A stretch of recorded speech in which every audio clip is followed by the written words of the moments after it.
Okay, it is 12:30 on the dot on my clock. So, welcome everyone. Nice to have you here.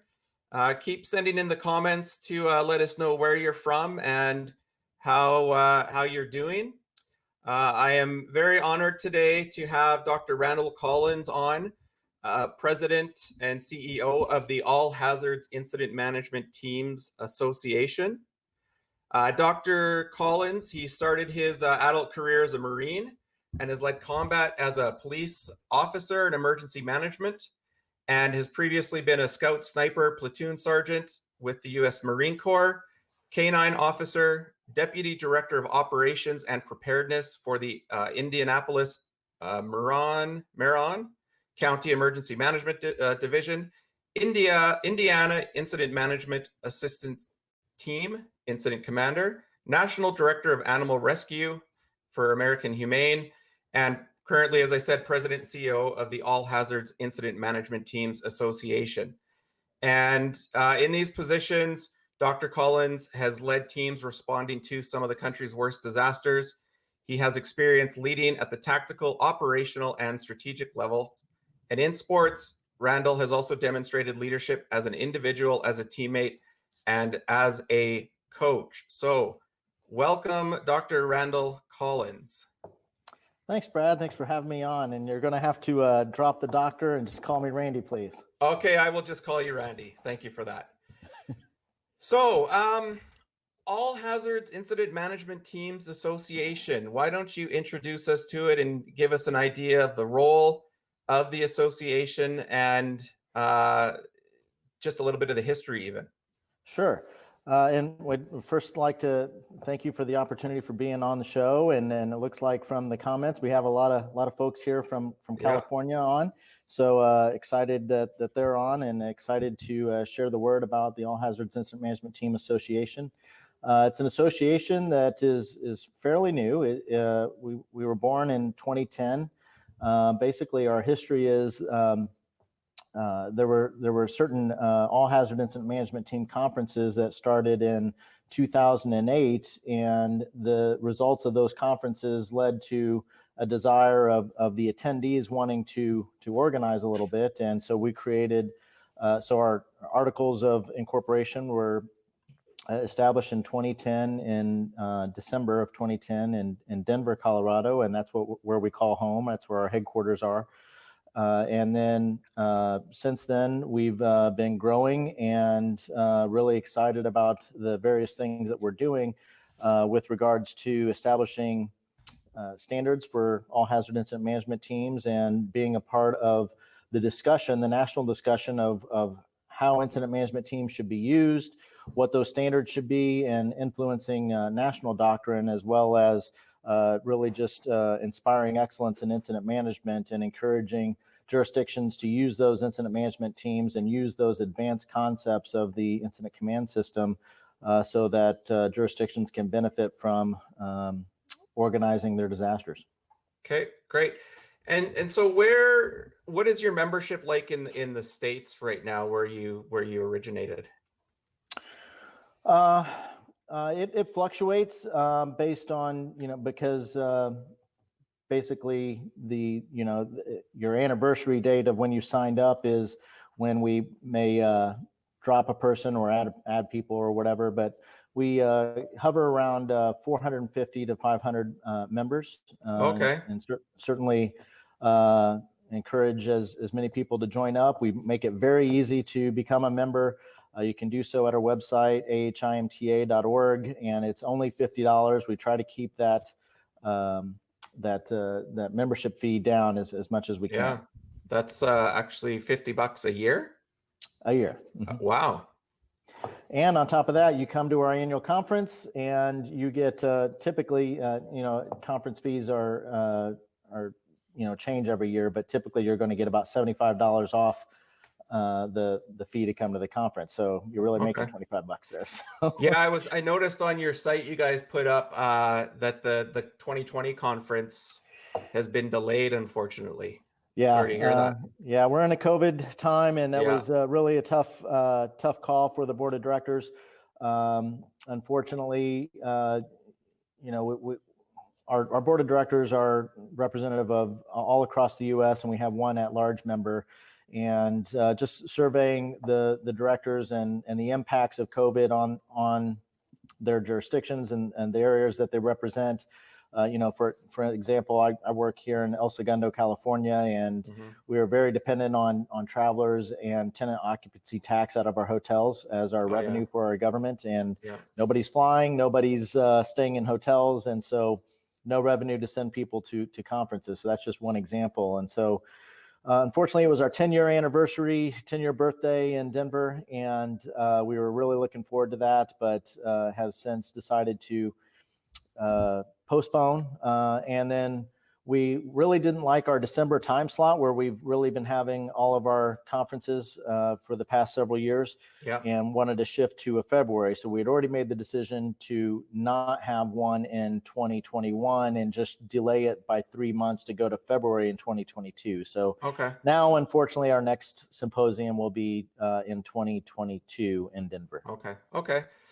I know a few people from Alberta, where I'm at. I'm based out of Edmonton, Alberta, Canada. I know that I think some of our incident management team reps from the county of Red Deer, Rick Henderson, I think goes down to that symposium. And I know someone I know out of Ontario, Amber Rushton, has presented at your conference. I hear really good things about it. Yeah, Amber definitely presented last year, and I attended her presentation. It was very good. I was really impressed. Yeah, good. And so I want to talk a little bit about Canada, because Canada has not had the same experience with disasters like in the States. We've had our share of disasters, but not to this scale and scope of some in the US. And so, we're young in our IMT development. Sure.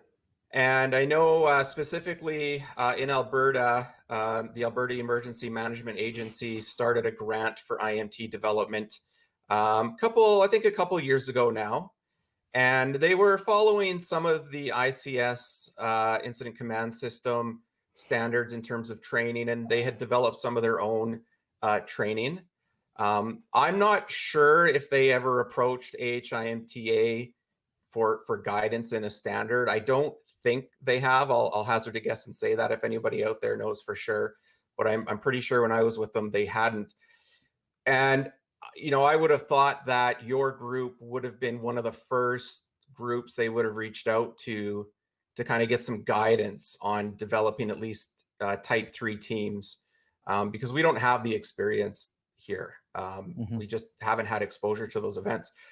So where I want to go with today's discussion a little bit is how can you help teams within Canada develop?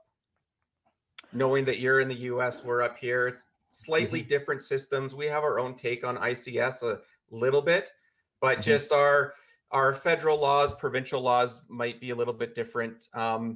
Any guidance on that? Sure. Well, definitely first and foremost, and I don't know that I know we have 14 members in the association that are from Canada. Yeah. And I don't know that any forming team there has ever reached out to us on a personal basis. Of course, all of our information, all of our guidance and publications are available to everybody, and they're public facing on our website. So they certainly could have pulled any of those guidance documents down and utilized those or evaluated those. And that's where I guess I would say is the first opportunity is go there and look at that guidance. And it really is meant to be just that, guidance. So it's really intended, the perfect audience is really to be a state government or a state administrator over an incident management program. But we encourage local governments that don't have states that are doing an incident management team program to take that and adopt that guidance and just change it to what makes sense for their county or their city or whatever jurisdiction makes sense. And So in your case, with maybe different federal regulations and that sort of thing up in Canada, we'd encourage you to look at our standards and just change the wording from where it says state, take that out and put in your appropriate city. I don't know if you even have counties up there, but provinces or whatever, and just change the things that need to be changed. And then you're also going to have to look at what our standards are based on is obviously based on the National Incident Management System, right, but also on all the curriculum that is available to us in the U.S. And if those courses aren't available, or if you have different equivalent courses in Canada, you're going to have to take a look at those and change those. And we would certainly be able to have a lot of our members or some of our committees assist and provide some technical assistance to help understand where changes could be made, and so you can implement and adopt those standards for you in Canada. Okay, that's great. Thanks. So if you're just joining us live, we've got Randy Collins from the All Hazards Incident Management Teams Association. Please feel free to post a question or a comment into the comments below the post, and we'll do our best to get through them all. It looks like Edward had mentioned he recommended contacting the AHIMTA, but they chose not to. So I'm not sure who Edward had spoken to, but it's very likely they could have taken your guidance and used it and just not propagated that out there. But I think there's a lot of value in learning from your organization and your members, especially up here as we develop our IMTs.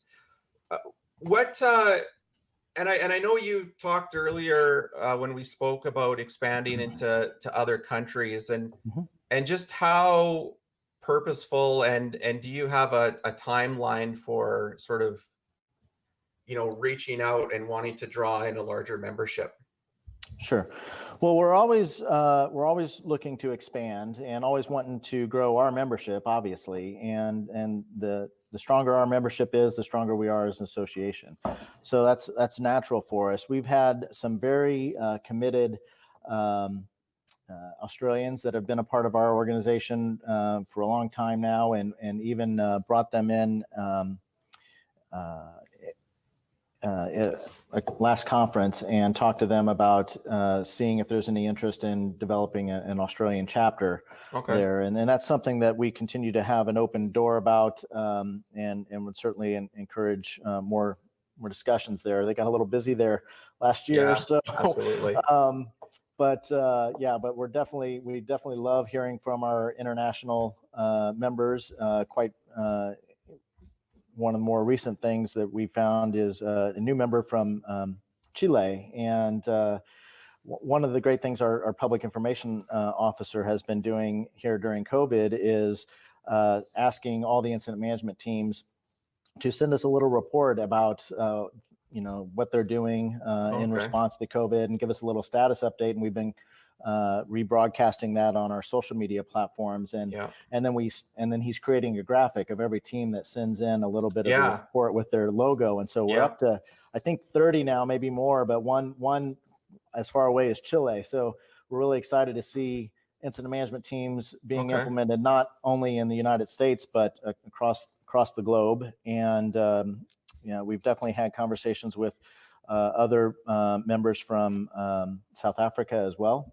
Okay, wow. And so AHIMTA is definitely an international organization, and we'd love to see it grow more in those particular areas. And we realize that to do that, we're going to have to be more open to having more of the chapters, so that the guidance that is developed and the purpose that it's doing in that particular country has to cater toward that country's culture and needs. So if we get enough people that say they want to organize, we would certainly entertain discussing and working through some of the issues to get a chapter up and running.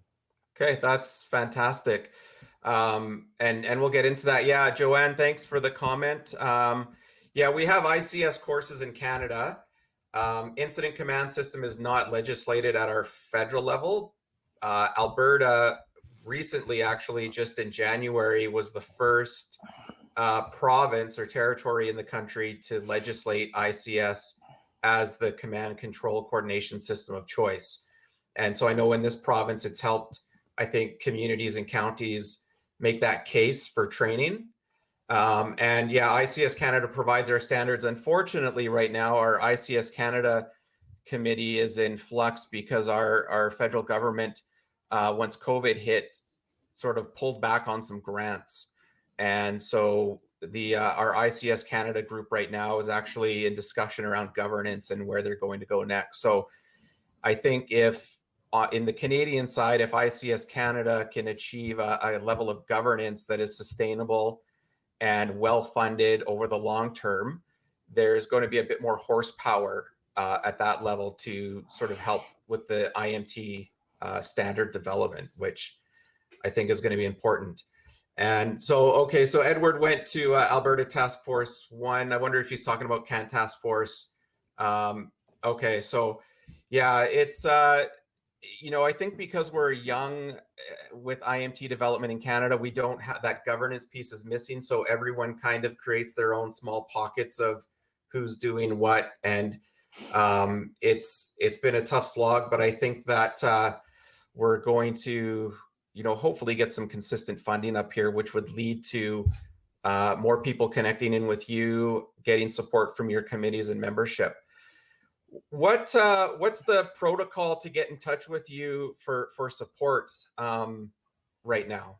The easiest thing to do is to send an email to ahimta@ahimta.org, Okay. and that will go to a group of us that monitor that email.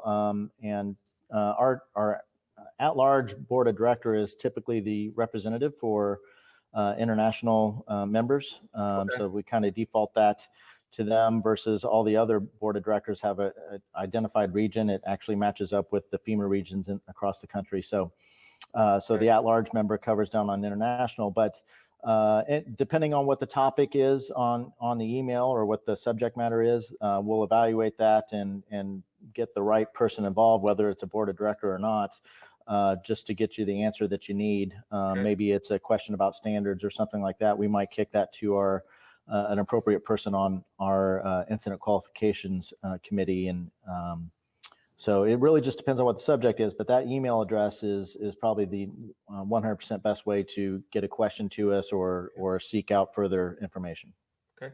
Yeah, and I was going to say earlier too, like, yeah, your PIO is doing really good work on social media. I first came across what he was doing on Facebook, and I see he's now moved on to LinkedIn and Twitter, and it's just, I think, really upped your profile in terms of a resource as an authority, not in terms of authority or command, but just in terms of credibility. And so, yeah, kudos to you guys for putting in the resources to kind of up that communication front. Well, I got to tell you, that's all Michael Davis, and kudos out to him and all the work that he's doing. It's all been done on a volunteer basis, and he has truly exploded here. And I don't know if he's got extra time on his hands because he's quarantining or something like that, but he has really done yeoman's job, and bravo to him for all the work he's doing. And it's really appreciated by the association. And I tell that to the board of directors every time we meet. So yeah, he's working hard. I Facebook message him a couple times, and he's like Johnny on the spot with his response. So yeah, that's good, and that speaks to the criticalness of communications, especially at this time. Yeah, for sure. You know, you really don't understand the value of it until you see it really working. And you know, I think I think at our last board of director meeting, we were told that we had 45 new members, and I can only credit that to Michael's work, because, you know, hey, we're not we had to cancel our symposium, and a lot of our work got shut down just like everybody else, simply because everybody's either working on COVID or civil unrest and those types of issues. And now we've really started to get into multi-dynamic hazards that are going on, because we have tropical storms out there now, and we've got wildfires kicking off now, and that sort of thing. Yeah. On top of that, you know, we do a lot of work, obviously, with FEMA and U.S. Fire Administration, and they kind of got sucked into COVID as well and focused on that and ended all of our administrative work for, push the pause button. I mean, the whole world pushed the pause button, right? And Absolutely, so yeah. services that we were providing kind of went on hold. So 45 extra or new members is great work, and it's definitely reflective of getting the word out there about what we're all about. Yeah, and I don't know if you can quantify this somehow, or if you guys look at this, but since the development of a more standardized IMT function within the States, has there been any work done to measure the impact of that on the total emergency management system in the US in terms of responding, and how that standardization of IMTs has contributed to the success of response? Well, I don't know that that it would answer directly to your question. One interesting study that we were involved with came on the heels of Hurricane Harvey down in Texas, and really what happened there was the country was at preparedness level 5, and the wildfire community said, we're not going to allocate our wildland fire incident management teams for all hazards response because, hey, we got a lot of stuff on fire. Oh, yeah. Texas, though, then got hit with really bad with Hurricane Harvey and had to come up with basically a contingency plan because a lot of the teams that they would normally use were those teams that weren't going to be allocated for all hazard response. So, so they turned to the all hazardness and management team community and brought teams in, these all hazard teams in from across the country, largely from networking that they have done at our annual symposiums. And at the time, the director of their incident response there in Texas is a very prominent member within our association, and so knew a lot of the contacts and reached out to those particular teams and brought them in. And what we did simultaneously, though, is did a report about what that looked like and how the AHIMT community provided a national resource at a time where other normal federal teams, those type 1, type 2 teams, weren't available, and the type 3 teams had to rise to the challenge of meeting the needs of incident management. And so there's a report about that. It's the ESF4 after action report to Hurricane Harvey, and that's on our website as well. You can go and find that there. And that was a joint effort with the state of Texas, Texas A&M Division of Forestry, as well as AHIMTA and the U.S. Fire Administration and a few others, all kind of dug in and generated that report. And it's a great it's a great story about where we came from in terms of all hazardous management teams and how they can be used, and how they really help provide a success to and a force multiplier to the needed resources during disaster. Okay, that's good. Is that okay? So that's a good resource. So if you're out there listening, grab that resource. We've got a question from Joanne about how you're doing training, if any virtual training taking place. Anything you know of? I know up here we just the government of Alberta approved to do ICS 200 virtually, and I've heard from those the organization delivering it, it's going quite well. Do you guys do anything? Yeah, so I can't. Every state and maybe even every locality might be a little bit different. Certainly, it's already known that you can take our ICS courses 100, 200, and 700, as well as some of the other related courses online through the FEMA Independent Study Program. That was long before COVID. Right.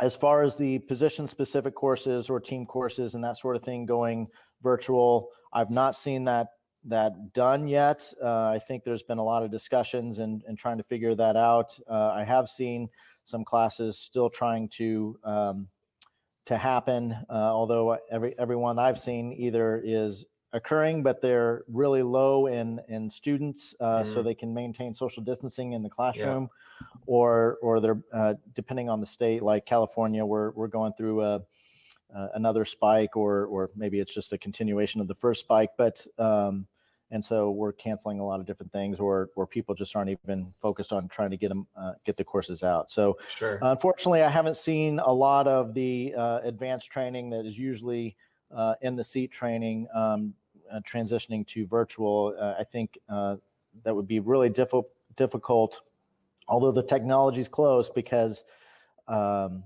of those courses require a lot of interactive team exchange of information and communication that needs to be really in person. So I think that's the big challenge with some of those courses. Gotcha. And we've got a question from Zach. As an emergency management student, how can I get involved in All Hazards IMT?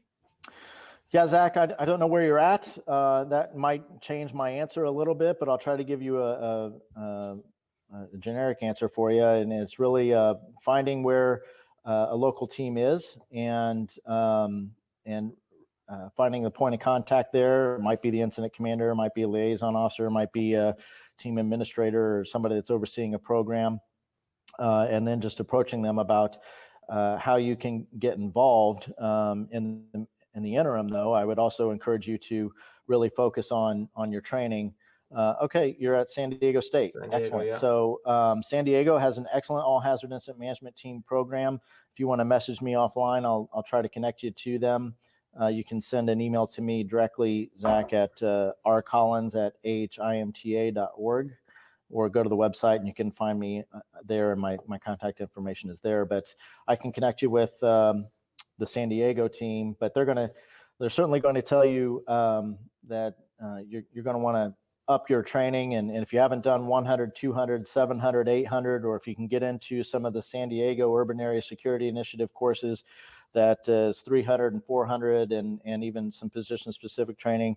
The more training you can knock out ahead of time, the better. And then they can, depending on the team's requirements, I'll call them bylaws, even though they're probably not called bylaws, but they may require you to be a member of a public safety organization or something like that. I'm not sure exactly. Every team has different requirements because of workers' comp issues and things like that. But I think they would certainly be love to have a feeder program into their team. So they'd probably be very interested to hear from you. Yeah, no, that's fantastic. So I don't know, I kind of like to look ahead, and I reached out to a couple incident commanders from Colorado last year as we were looking at IMT standards within our Alberta ICS program. And I'm really interested in looking at the challenges right now of IMTs and where they need to go next in terms of being able to sustain membership at the local or the county level. Because I know some teams, it's kind of that adage that, there's a couple people that show up and they do all the work, and there's attrition and things like that. What are some of the key challenges that you guys are seeing right now, at least in the States? Yeah, I think you hit the nail on the head, and that is sustainability. A lot of times you get a lot of people excited about building a team right at the get-go, and then when you get into the second, third, fourth, fifth year, whatever it takes to get over that initial excitement of it, or you go through an administration change that may change some priorities within that particular jurisdiction, whether it be state or local or whatever, you can see some funding changes there and that sort of thing. So first and foremost, I would focus on that as you're developing your team. So I'm a very big believer in doing strategic planning to really define how you're going to go about what's your strategy to build that team, and think about those sustainability issues up front. And it's so much easier if you can get dedicated dedicated budgetary dollars funding that team. So any grant dollars you get is just icing on the cake, if you will, but always having a funding stream coming in, and thinking about the governance of that team and what agencies are going to support that team and in what ways. Okay. So I think that's one of the big things that you'll see is the money. One thing that I'm really hoping to really push a little bit harder on too is really a reevaluation of why you have a team and what size of a team is appropriate for what jurisdiction and that sort of thing. I think we as a and I'll call it an emergency management culture, even though, I'm talking about all public safety aspects, because that's who you want on your team is not just fire or not just police. You want an all hazard team to be all inclusive of various personnel. In fact, my team here in El Segundo, we have people from the library, people from Parks and Rec, people from Public Works, all walks of life in our city is represented on the team. But I think the thing that you want to do there is question why, question or reevaluate what your needs are in a particular jurisdiction. When I came to El Segundo, and I think El Segundo is probably the smallest jurisdiction to really maintain an all hazard incident management team. We're 16,500 people, residents anyway, and we have a lot bigger business space here and a lot of critical infrastructure based on our location and stuff too, but which is probably why I get it spoiled a little bit from my council. But that being said, I came in and I said, I think, things that existed in 1960, which were emergency operations centers, and I don't want to diss emergency operations centers. I started as an emergency manager managing the state emergency operations center in Indiana. I love emergency operations center and their role in multi-agency coordination. But when I looked at El Segundo and said, gee, well, this is a really small town and we don't have a lot of employees and we don't have a lot of departments and that sort of thing, multi-agency coordination is really easy. But where we really need to hone our skill is on that on-site incident management capability and using ICS to really organize our on-site incident management capability. And you send a team out to do a wildfire, and they'll do 10,000 acres of fire easy, and I'm like, well, El Segundo is 5.5 square miles. That's about 10,000 acres. Yeah. I can use a team here managing everything within the town instead of just defaulting to an emergency operations center. So really has to, you got to work on taking away your biases in terms of the way you were brought up in public safety and what you learned, and reevaluate what are the exact mechanisms that are needed in a particular jurisdiction. And in some jurisdictions, you may say, we should have 5 teams. And in other jurisdictions, maybe you don't need a team, maybe it's too small. Or in other jurisdictions, maybe you need a couple of teams and an emergency operations center. Every jurisdiction needs to be unique, but the AHIMT is the new tool in the box, and not everybody realizes how it can be applied. And that's what you need to really be evaluating. Yeah, I love that message of reevaluate and assess your biases to kind of look at a new path forward. Because in Alberta, we went through that because we would traditionally teach everybody ICS up to the 300, 400 level, and smaller communities would immediately stand up an EOC all the time. And dependent where you are in Alberta, if it was a wildfire and it was in a certain zone, it was up to the municipality to deal with. If it's outside the forest protection zone or inside the forest protection zone, the government wildland fire teams would assist. But the immediate reaction was always to start up an EOC.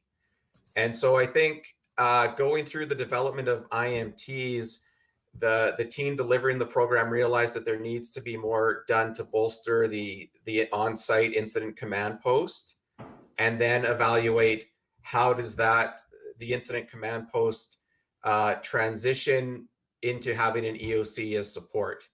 And so that's something that we've been going through in at least my jurisdiction for a couple of years now. Lots of discussion around that. So I like that you've got that insight on that journey.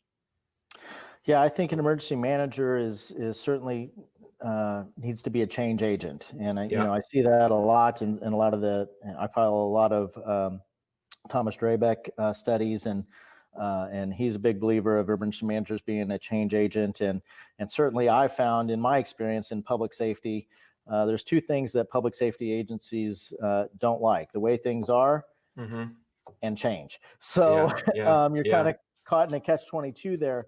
But that being said, I think the ability to be able to look at something and evaluate and reevaluate, with taking the blinders off and reimagining what your response can be.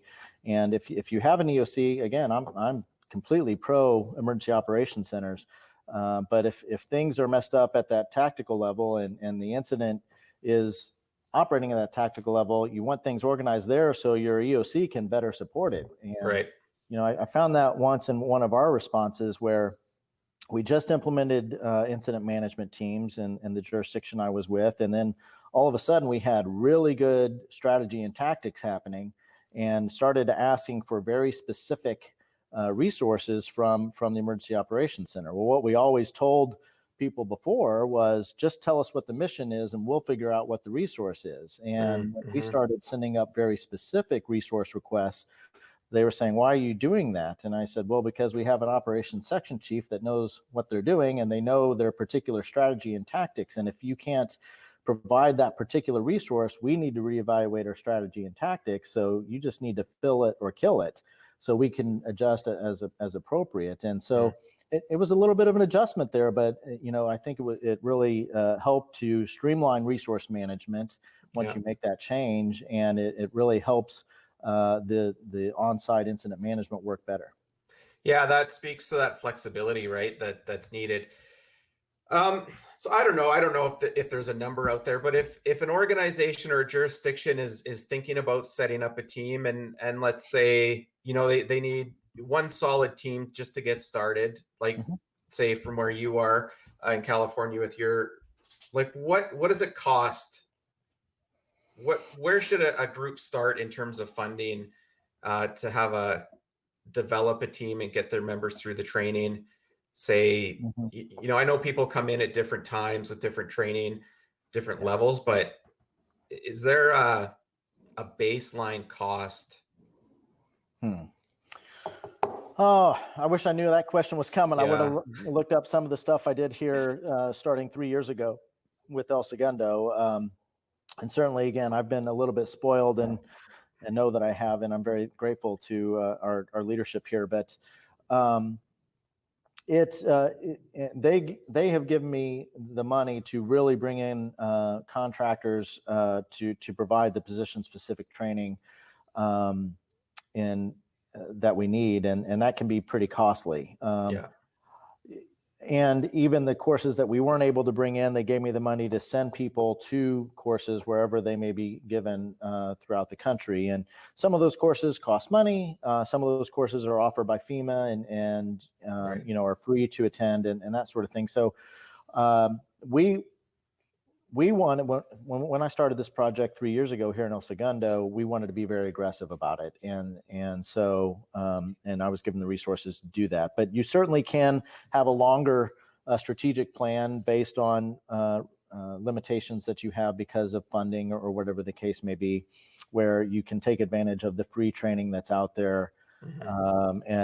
Or like down the street here at Long Beach, their incident management team, they've found creative ways to bring in, we joined together and they reached out to me and I came down and they brought some people up from Orange County and their team that were all qualified instructors, and we just chipped in for a week and we provided the all hazard incident management team course that's needed, the 0305 course. Okay, yeah. And it was done, basically for free because it was donated time from my time and the other instructors' time and that sort of thing. I mean, we had to pay for, printing and various things like that. So, you can get a really wide range of, well, it's going to cost, I'm making a number up here, $350,000, or it will cost you $10,000 a year for 5 years, depending on, and then how much equipment do you want to buy? There are some teams that have been really spoiled by some Homeland Security dollars, and they have a huge armada of equipment and semis and things like that. And then my team is only not designed to deploy anywhere. It's designed to cover down on El Segundo issues. And so I don't need a whole lot of equipment. And so there's some discrepancies there. So it really depends on defining what you want in a team and what you want it to be capable of, and then building that strategic plan to do that. Yeah, because I know there's lots, there's probably people listening that just don't know where to start. And of course, you've got to, money always comes into it at some point in time. And, I like that assessment of the why and what do you need and what are the risks in your area and who do you have existing resources are all important questions. So if you're just tuning in, Randal Collins, President, CEO of the All Hazards Incident Management Teams Association. If you have questions or comments, you can type them into the post under within this stream, and we'll get to them. So please feel free to do that.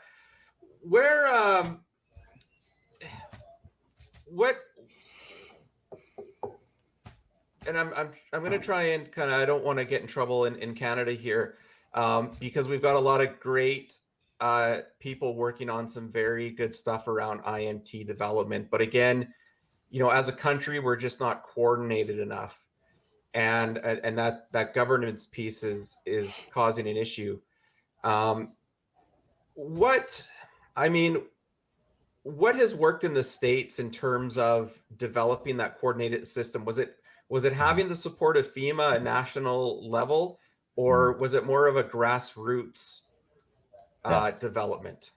That's a great question, Brad. And first and foremost, I'll tell you that AHIMTA has been all about grassroots. Okay. So I certainly don't want to diminish that. It's really been the people that wanted teams that built the association and built the network and built the advocacy at the federal level. So, creating AHIMTA was, in one point, the intention was to really support and advocate for AHIMTAs with FEMA, with DHS, with the federal government, U.S. Fire Administration, all the particular stakeholders at that federal level. And not only there, but even our partners at the National Wildfire Coordination Group and related organizations, U.S. Fire Administration, and so forth. So, we approach it just like a liaison officer. We look at, who all the stakeholders are and where we want influence, and we work at influencing.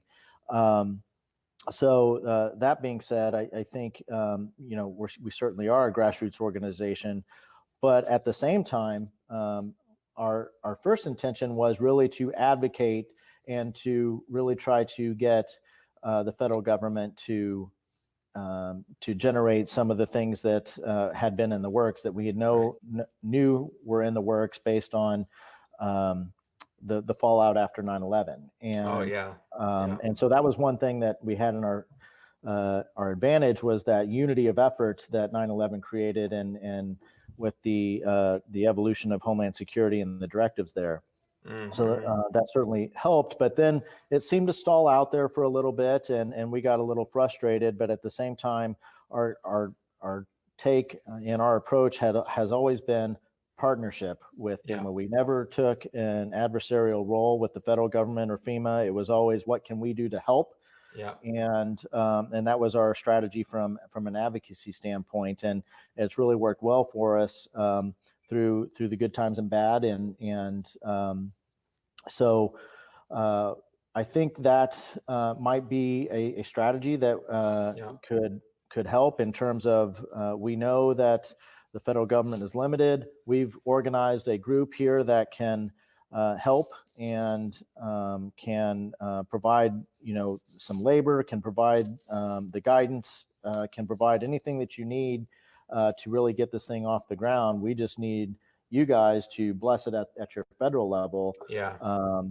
And we're here to support you in doing that, and beat the drums and get people all on the bandwagon.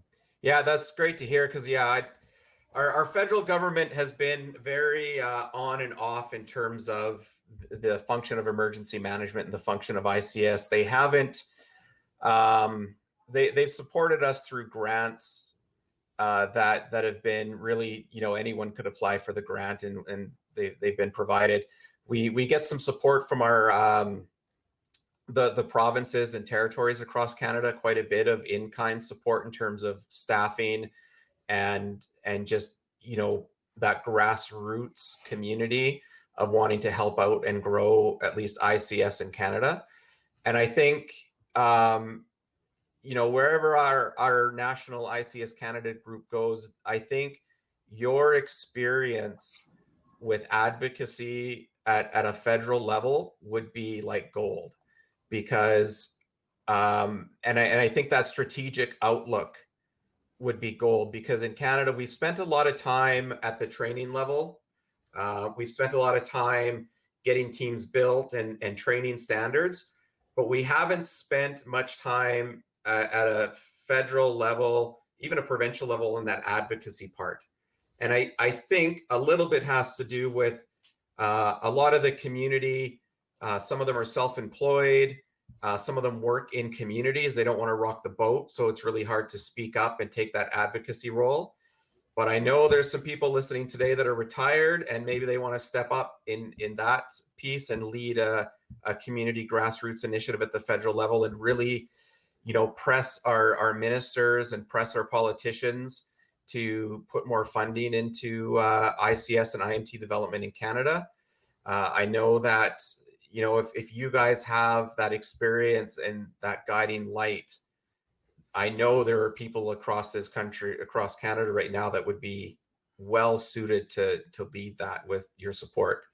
Not to make it political, but just how to, use that liaison type of role or thinking to do the stakeholder analysis, rally support, and make it an issue at the federal level. So yeah, that's great. Yeah, I absolutely think that it's, we never really tried to take any critical perspective on any one of the administrations that we've been involved with, as much as we just said we want to help. We did transition a bit when things stalled out and said, well, if FEMA's not going to do it, or the federal government's not going to do it, then we'll do it. And that's where we came out with our interstate incident management qualification system. Right. Yeah. But and we got that up and set, and then lo and behold, 2 years ago they come out with the national qualification system, which I think is great, and that's exactly what we wanted anyway. So okay. So we're really appreciative of seeing that go live, and we don't view any of the two documents as competing with one another, and more complementary to one another. Okay. And so and that's maybe where we just said, well, we've got to be more effective. We got to do right by our membership. We got to give them something to do that they can adopt, outside of federal guidance that isn't there yet. And so so it's worked out well, but we certainly look at the FEMA and other federal partners as our partners. And the other thing that's, you really see is the administration changes. And I'm not sure how much that affects you guys up in Canada, but, as we went from one administration to another, you see these waves of speed up and slow down and different things that have happened. And so one thing that the current administration has done is initiated what's called the NIMS coordination group, which we're really excited about. We are at the table on this NIMS coordination group, along with several other public safety stakeholders. The National Emergency Management Agency is on there. The International Association of Emergency Managers is on there. International Association of Chiefs of Police, International Association of Fire Chiefs, and a few others that I'm sure getting. And what it is it's providing a clearinghouse of stakeholders that can look at issues, and even if the administration change presents some speed bumps, the National Coordination Group can kind of be some glue there to keep things on track and in focus as you do an administration change. So we're really excited about being at the table at that, and excited for that initiative. Good. Yeah, and we in Canada, it's a we're not at we don't have a two-party system. It's a 4 or 5 party system, maybe sometimes 6, could be 7 soon. And it hasn't traditionally been speed up, speed down. But it's getting there. Especially where I'm from in Alberta, there's been, the left and the right politically have been fighting it out the last almost 7-8 years now, fairly significantly, and that is starting to create those big changes on a provincial or a state level for us. But at the federal level, I think there's been more consistency term to term, especially in the department that sort of looks after emergency management within Public Safety Canada. But again, over the last 10 years, I've seen them go from very engaged to shutting down programs and funding to wanting to talk about them again. And the problem is that they're based on the disasters. Like there's a big disaster. Let's fund it now. And like Joanne is saying, so Canada Task Force 2 was pulled by one federal government reinstated with another party elected. Absolutely. Thanks for that, Joanne. So we've got 5 heavy urban search and rescue teams across Canada that were very well funded. At least I know I was running the grant program in Alberta in 2011, very well funded, and then it got pulled, I think, around 2012. And then it was augmented by our provincial state equivalent government, and now it's kind of being reinstated. So that's where some of that advocacy for that sustainable government funding could come in, make them programs and have them stick. So it's a bit of a tricky issue up here. So, and if you got questions, thanks, John, for that. Please comment or leave your questions. We'll get to them. I will be pulling up the AHIMT website at the end of the broadcast just to go through. I was really curious as you're talking about the development of your, I think are they the IMAQS, or what are your standard? Well, we have the Interstate Incident Management Qualification System, and what that is we're encouraging anybody that can adopt those standards. It's intended for state governments, and so most of our adopters are state governments. Although the City of El Segundo has adopted those standards, organizations such as the International Association of Chiefs of Police have adopted those standards. So, it can be a team, it can be a city, a county, a province. So we would encourage you to look at those and adopt those standards. Again, they're intended to really fit a state government. Changing them slightly to fit into the paradigm that you're trying to fit it into. There's just state things that we're not going to do here at the City of El Segundo, but the integrity of the system and keeping the standards high is the important thing there. And so look at those, adopt those. We put your logo on our website and show all the people that are doing that. And we kind of took the approach the same way that our EMAC system, if you're familiar with EMAC in the United States, it's our Emergency Management Assistance Compact system developed years ago in terms of providing resources state to state, governor to governor, mutual aid. Okay. And what happened was first there was a small group of states that adopted it, and then it just grew and grew and grew, and now all states are participating in it. And so we wanted to kind of do that same thing with the Interstate Incident Management Qualification System, having every state adopt those particular standards. And actually now we see a lot of during EMAC events such as hurricanes, where EMAC is being used a lot.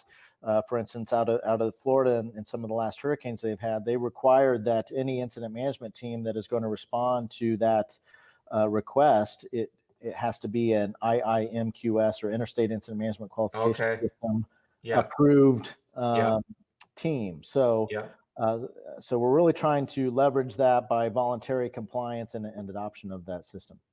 How did you guys even start that process of getting to that, like a document or a qualification system that everyone could agree on? Did you form a committee or a working group and they went out and brought in membership, or did you develop a first draft with a few people? Like, that's a huge task. Sure. That's a longer story than we have, but I tell you that work had been done by a lot of the members in those earlier years in 2008, 2009, even before then, but of people that were developing guidance for FEMA going back that long. And then but all those people were players within our association once we formed in 2010. And so we just latched onto them and grabbed what they had already worked on, right, and formed a qualification committee out of our membership. And those subject matter experts that knew this stuff backwards and forwards, a lot of them were on type 1, type 2 teams and representatives from large stakeholder organizations. And so it really came from a lot of expertise and a lot of credibility there. And I can't say enough about that committee and all the work that they've done over the years, because we've had several updates to it and different things we're always reevaluating. But they did a great job in taking what they had back in that 2008 timeframe to 2010 timeframe, and then making it into our document. Okay. What I'm just curious for myself, but you're an incident commander, you've been in incident commander seat. What is like one of the craziest stories that you've got either at an event, incident of some type, or I don't know. Well, I love to hear these stories. I love hear incident commander stories. I responded to the 2020 incident, which has been an ongoing incident. Every time I turn around, it's something crazy here. Yeah. Last 4 months, and it's not stopped. No, I guess so. That's going to be the story for a lot of people, I think. For sure. Yeah. No, that's a great question. Oh, I got so many stories. Try to be maybe a little bit more relevant. One of the things that I always kind of scratch my head at was how does an incident management team respond to a cyber incident? What does that look like? Okay. And lo and behold, you could do it well now because we're all used to Zoom, so it'd be great to do it now. Well, but more importantly, I was really confused as to what is it that the team does. I wasn't really worried as much about the technology because in a cyber incident you can be in person and that's not an issue. So, but we, the city of El Segundo, got hit with an attack, a cyber attack, actually 2, and within 6 months of each other. And we didn't really get involved in the first one, and that was a learning experience for us. And we said, well, we should have been involved. The second one, we came out firing.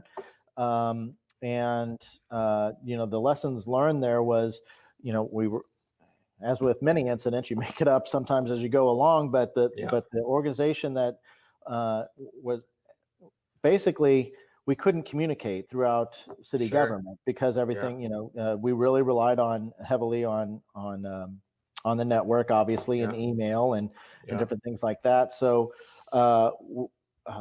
what we really ended up doing is making our IT department the operations section. And so they're working on fixing the problems. But anybody that needed resources could go through logistics, or anything IT needed in terms of resources could go through logistics. And also planning allowed us to really evaluate who's doing what and what the situation status is in terms of who's affected and how badly they're affected in their particular areas. So they could get that face-to-face communication with the police department or fire department. What are your critical IT functions that are affected, and those, and now we can start developing a priority of restoration for the ops section, the IT department. And then on top of that, it's still looking at the broader picture. So IT is working on the IT issues, but the incident command is looking at how these things are affecting the city as a whole, what needs to be communicated to the public, and so forth. And one of the big lessons learned from that I'd like to share with everybody is, first of all, if your IT department and you're an emergency manager and your IT department doesn't have insurance for cyber attacks, get that. Yeah. Because then what happens is, much like in the US with a hazardous materials incident or a plane crash, you have a responsible party that's going to pay the tab. So Right. when it's an insurance issue, and we know we're going to file a claim with the insurance company because we're protected against cyber attack, now they're going to want documentation as to what did you do, what did you spend your money on, and what was your response. All those Okay. things are things that an incident Sure. management team is going to document through Yeah. IAPs and 213 requests and Yeah. 214s and everything else. So that allowed us to maximize the amount of money we got returned from the insurance company. Okay. So many Yeah. applications for the IMT in a cyber incident. Now we're not Yeah. doing, the IT, the operations section was pretty lean in terms of Yeah. number of resources because we're not bringing in thousands of firefighters or whatever. Absolutely. Just the IT department and some contractors or whatever. But the overall support mechanism and organization mechanism really allowed us to maximize the use of the team and benefit the city. So That's really interesting. So was there a business continuity team in place at times? And if there was, how did the two interact? Like, how did that work? Well, in terms of business continuity, if you're referring to the IT disaster recovery piece or whatever, that was Yeah. really just solely pushed onto the IT department. And I think the emergency managers out there can commiserate with me in knowing that I could work 80 hours a week, 365 days a year and still have work to do. So my Yeah. focus when I first came here just 3 years ago was getting the incident management team in place, and that was going to be my bread and butter before I moved on to other things. We had what I would say an outdated continuity of operations plan and business recovery plan and that sort of thing. But again, I think it was dated 2014, but that wasn't my focus at the time. Right. I tried to focus on the hot items and building this team.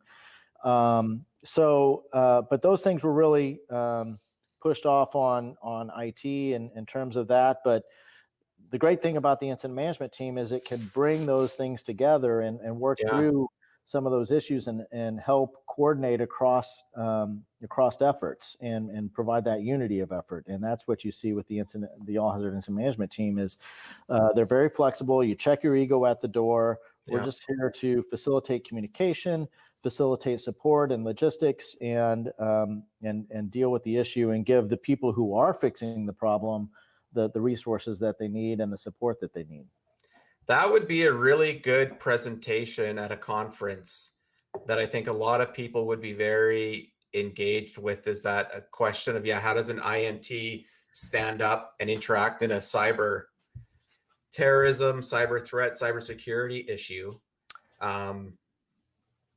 If you were with us down Yeah. in St. Louis last year, I did the presentation on. Oh, did you do it? Oh, okay. Yeah, I mean, it happened in October, and we Okay.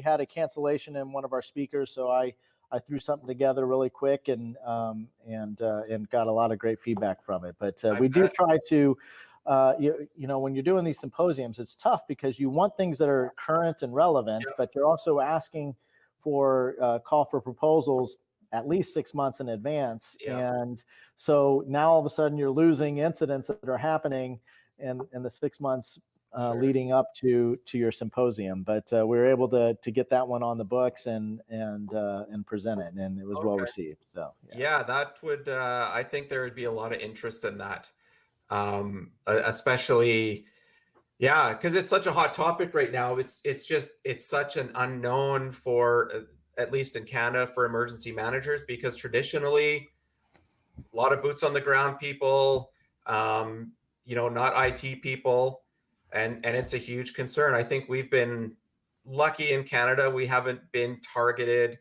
as much as other countries. We've certainly had our privacy breach, scandals and losses of data with some big corporations, but nothing fundamentally shifting yet that would bring more emergency management in. I don't even know if agencies or jurisdictions that are doing a a hazard assessment, risk assessment, are how deep down the rabbit hole are they going with cyber terrorism? What are you guys, and I don't know if you do this as an association or as a group or even through your own work, but what are you planning for, looking at that maybe has not been experienced yet, in terms of risks and hazards? Is there anything teams are practicing, exercising, scenarios? Well, I think we're checking off all the boxes here in 2020. Yeah, again, I know it's yeah. Yeah, I definitely don't think. I think there was a lot of pandemic preparedness happening a few years ago, but kind of took a back seat there for a while, and come January, February, March, we were like, let's revisit that. And Sure, not only absolutely. that, it was really focused on influenza, something that we know a little bit about, versus the novel virus, and we know nothing about it. So and the craziness that has come back with that, and all the mixed messaging that's happening, and that certainly was one that we're all getting. I think we're on our 61st operational period here in El Segundo. But that being said, cyber, I think, is something that a lot of people were probably hesitant, just like we were on our first attack. Like, what does an IMT do? We're not going to be managing a lot of resources in the ops section, so how does that really fit? But learned after the first one and applied it in the second one, and I think we're going to be much better in when it happens again. Yeah.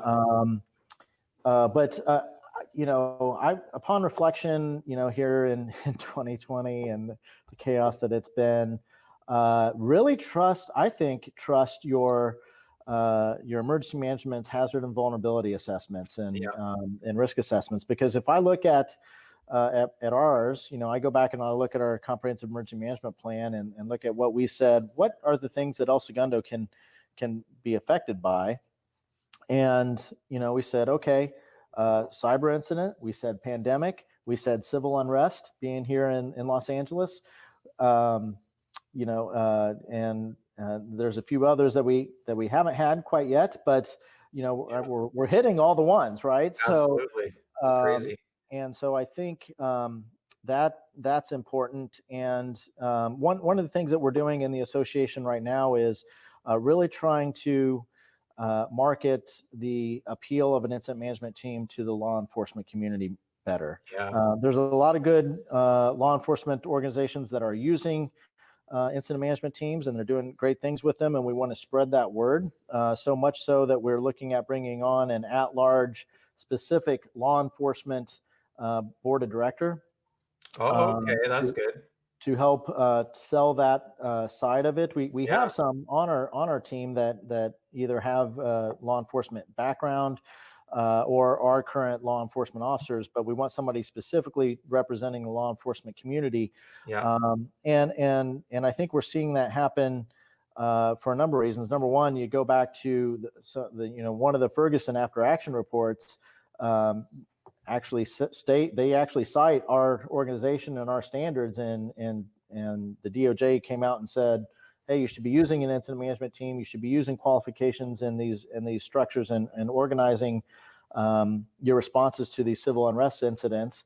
And that's just one of many incidents that law enforcement can do. But I think it is a very tough struggle selling it to law enforcement, because I was given a 300 class. I was teaching a 300 class and had some law enforcement folks going through it. And, some of these officers are, their statements were, you're talking about incidents. You're talking about these big incidents that,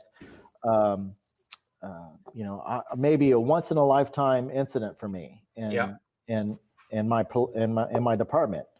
And I'm like, I guess I get that, because if you're talking about whether it be a large school shooting kind of event, or a civil unrest kind of event, or long-term hostage barricaded situation, whatever, those are really once in a lifetime events. That being said, that doesn't absolve you of having the resource to deal with it. And Right. so the best thing an all hazard incident management team can do is, number one, get law enforcement personnel from their jurisdiction or their area onto that team, and really get them working with their team, so that team can be used, and you can break down some fear factor barriers that may exist there. Fire departments, hey, especially in wildland fire areas, they get the IMT concept, and I think that many law enforcement jurisdictions are kind of going, what's going on over there, and what's the magic and different things. So if you can break down those barriers, I think that will go a long way for you. Okay, now that's great, because I know, I think for Canada, it depends on city to city, county to county, how law enforcement, tie in, at least with the ICS training. And like Joanne, who was commenting earlier, she runs a really good training program out of the city of Calgary through their emergency management agency, where she does training with paramedics, fire. I believe law enforcement is included. If they're not, Joanne, I'm sorry, but I believe they are. And it works really well. Like, I hear really good things about that work she's doing. What I wanted, when you mentioned you've got 61 days of operational days right now, any sense of how your membership is doing in terms of mental health over this extended period? Are you guys hearing anything? Sure. Well, that's something that we certainly focus on. And just point of clarification, we've been activated since, I want to say our first day of activation was March 18th. Yeah. So we, at some point there, we transitioned to 7-day operational periods. Okay. So while we're on our 61st operational period, we've been at it much longer. So basically since March 18th, I think. And but that being said, it's not your typical incident here in COVID land. But so we've obviously been very focused on making sure that people get their time off and people get the time to go spend with their families and that sort of thing. So it hasn't been sun up to sundown or 16-hour days or anything like that. It was at first, it was pretty hairy at first. And but now that we've gotten into a steady state, we've adapted a little bit. We're actually, we got employees back to work here in El Segundo starting this past Monday. Okay. So we're adjusting to the incident that as it's evolved. And so with that, now we're really focused on, what do we do with an exposure amongst our employees that have returned to work, and how do we handle that? How do we disinfect their areas, and how do we get the employee the resources that they need, the testing, whatever the case may be, and how does it affect the overall perspective here? And then on top of that, I think one of the important things that we've been able to do is use the team to say, how do we adapt the city to what's needed for people to come back to work? And so everything channels through logistics, putting up plexiglass, taping off 6-foot distance, rearranging furniture to make sure you're farther away from your coworkers, different things like that has really allowed us to be an example for other cities to see what we're doing and why we're doing it. We already have decision trees on how to handle either people that come in and may be possible exposures, or whether the employee was exposed off duty, and how we handle them differently. So we're in a really good position, but adaptation is definitely the key here, and that's something that I'm really looking forward to. I'm actually working on an article where maybe we reevaluate recovery and focus on adaptation instead, because recovery is kind of seems like, hey, the disaster's over, but COVID's here for a while anyway, and so we have to adapt and learn to exist with it. Yes. And so I'm looking forward to that. That's an interesting point. Until there's a vaccine, we have no clue. And it is there. And I think that's the thing that stuck out for me the last month is we talk, they're post post-COVID. We're in the recovery phase, but that's never quite sat well with me. And I think you just kind of filled in the missing piece of the puzzle for me. It's that we're adapting. Right. And it's not about recovery so much. It's about adapting, and it's even economic adaptation and personal work-life adaptation, all of that. Yeah, healthcare infrastructure, the whole bit. I think that's the challenging thing here is we're looking at, the number of hospital space and hospital ICU space on top of that, and ventilators and everything else, is because we have a whole new killer amongst us that we didn't have an infrastructure for. So we have to adapt for that brand new situation that is causing an addition to the challenges that we already had for normalcy. So changing that whole infrastructure, like you said, whether it's economic, whether it's environmental, whether it's the way that we respond, the PPE that we wear, and everything else to make those protections. Now we can go back to work because we have adapted. Yeah, no, absolutely. And I think especially for you guys on a terms of wildfire side and drought, all that stuff I know in California. So yeah, Joanne, thanks for following up. Yes, fire, police, EMS, water, and various levels of government come together within her ICS training and her training programs. And thanks for that, Joanne. Actually, she taught me ICS 100, I think back in 2007 when she's one of the early adopters, I think, I don't know if this is right, in Canada, Alberta at least. And so thanks for that, Joanne. Appreciate that. Well, I wanted to pull up the AHIMT website here and just let people know where they can find your association. Yeah, this is us at www.ahimta.org, and you'll see there, right there is our board members, and you can certainly reach out to any of our board members. Under public documents there is the position task books and the interstate incident management qualification system guide and some of those various things. We also at the beginning of COVID here, if you go back to public documents, I believe we implemented academic research, public disclosures, training, documents and reports. No, go to the one to the right though. The next thing to the right. Oh, this one here, coronavirus. Coronavirus 19 public. So we asked. You know what that's called? You know what that little symbol's called? No. It's called a hamburger. Oh. Yeah. The website gurus call that a hamburger. I just learned that like a couple weeks ago. Sorry. Yeah, well, my hamburgers really are something I can ingest. So, but right at the beginning, we started saying, "Hey, you COVID, you incident management teams that are responding to COVID things, send us your documents." And in here is just a wealth of knowledge, people's different decision-making matrices, some examples of IAPs and objectives and different things that people were working on. So we wanted to provide an area where we were sharing some resources. So that's a great resource as well for those of you still dealing with COVID issues. By the way, so situation in Canada with COVID, are we back to normal up there? Are you playing lacrosse? We're adapting. Are we playing lacrosse? I don't know. Yes. Do we still play lacrosse in Canada? Yeah. It's a national sport. So if I don't play some lacrosse soon, I mean, I may need a trip to Canada to get totally come up. We're playing. I know we've had a couple games of Zoom lacrosse. Oh, I don't even know about this. No, I don't know. I'm just joking. Okay. Yeah, no, we've been. It's going well. We've got hockey's coming back.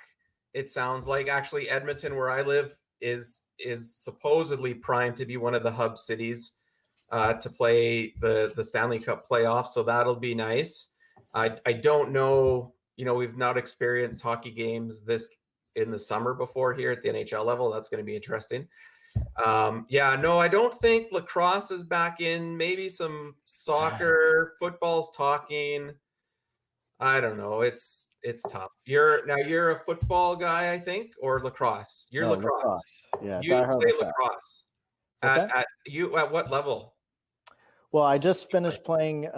When I was in my doctorate program, I played for 4 years at USC. I played lacrosse there, and That is oldest guy in the league ever. And I mean, well, when I'm playing with kids that used to play with my son, so Wow. Yeah. yeah. But now I just play recreationally, and I've been out on medical issues because lacrosse is not a forgiving game. So No, that is a hard game. And it's like, the people that play lacrosse are tough as nails. I think it's harder than rugby. yeah, Because you're getting smacked around. The lacrosse balls are not fluffy and soft. right, And it's vicious. Like you don't even have that really. You've got shoulder pads, I think, but there's not that much protective equipment, helmet, shoulder pads.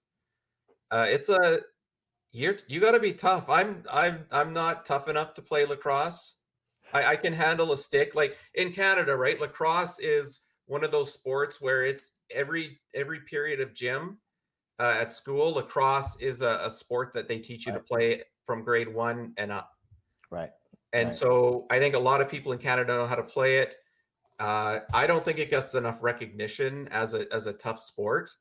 I'd like to put some lacrosse players up against some Australian, Aussie football players, and some soccer football players from South America, something, because man, lacrosse players are tough. Well, you just demonstrated your emergency management brain right there. You know what? We're going to mix and match these different resources and see how they work together. So Yeah, and it's absolutely. fast, right? Like it's a fast game. Fastest sport on 2 feet. Absolutely. And yeah, just getting you've got to have, what is it called, the cradling. You got to have the cradling down pat, and you got to run fast, and you got to pass and heads up all the time. Yeah, for sure. It's a great sport. Well, if you guys were playing, I might, but I probably have to quarantine for 14 days before I could get out, huh? So. Well, unless you drove. I heard actually on the radio the other day there was a couple that went down to Waterton National Parks in the southwest of Alberta, and there's a lot of people, California license plates in Waterton, and yeah, there's just some people complaining because nobody's wearing masks. Yeah. And so I think if you drive up, I think there's a lot of people driving up and not staying in quarantine. But yeah, definitely come up, and when it's time, and we'll just hang out for 2 weeks at a hotel. I think the government of Alberta pays for it. If you come up for business right now, our provincial government will put you up in a hotel. I think they're paying for it. They've got a grant for it, and you can hang out at a hotel for a few days, relax, and then we could hit some social physical distancing lacrosse. Sounds good. And if they're paying for lodging, then maybe we should just put on some training up there, and then everybody's lodging is paid for. So yeah, 100%. We'll bring up a whole IMT lacrosse team. There you go. Are you going to start an IMT lacrosse team? Well, you know what? Maybe that needs to be the strategy in Canada. On the off season for hockey and lacrosse, then use those same team members to be the incident management team members, and then then you'll get the funding for sure. So yeah, I'd like to see lacrosse players go against basketball players, because the basketball players would get killed. Right. They just fall down and hurt. They say they're hurt. All right, sir. Well, thank you. This has been I've learned a lot about your organization and just stuff that you're doing down there. I love the cybersecurity talk. I think if you've got an opportunity to share something on that, it would go over really well. And I look forward to your paper that you're doing on adaptation. I think that's critical. Great. Well, thanks for your time. Thanks for having me on. And don't forget to go to the site and sign up, become a member, and would love to see a chapter evolve there in Canada. Okay, and any last, where can people find you? You're on LinkedIn. Oh, for me personally, yeah. I'm on LinkedIn, Randal with 1 L. It's very unique spelling. So Randal Collins. You can find me on LinkedIn and Facebook and Twitter as well. And you can certainly find me and my contact information on the AHIMTA website as well. Awesome. Well, I really appreciate that. I appreciate your time. And I know everyone watching today is happy. Oh, thanks, Camilo. He's going to stay with his Brazilian Jiu-Jitsu. Yes. Yes, we'll put you in lacrosse. Maybe we could do some rolling with the lacrosse, Camilo. Thank you for that. That's funny. He spelled lacrosse wrong too. I'll just say that. Okay. So thanks everyone. Really appreciate you listening in. We are going to be record this. I think your PIO is going to. I'm going to give him a recording of this. As I always tell, I'll put it on VHS tape, and if anybody wants to order a copy, contact me, and I'll ship you a copy on VHS. No, that's my long-standing joke on here. And thank you for your time. All right. Well, thank you. All right. Thank you for having me. Take care. All right. You too.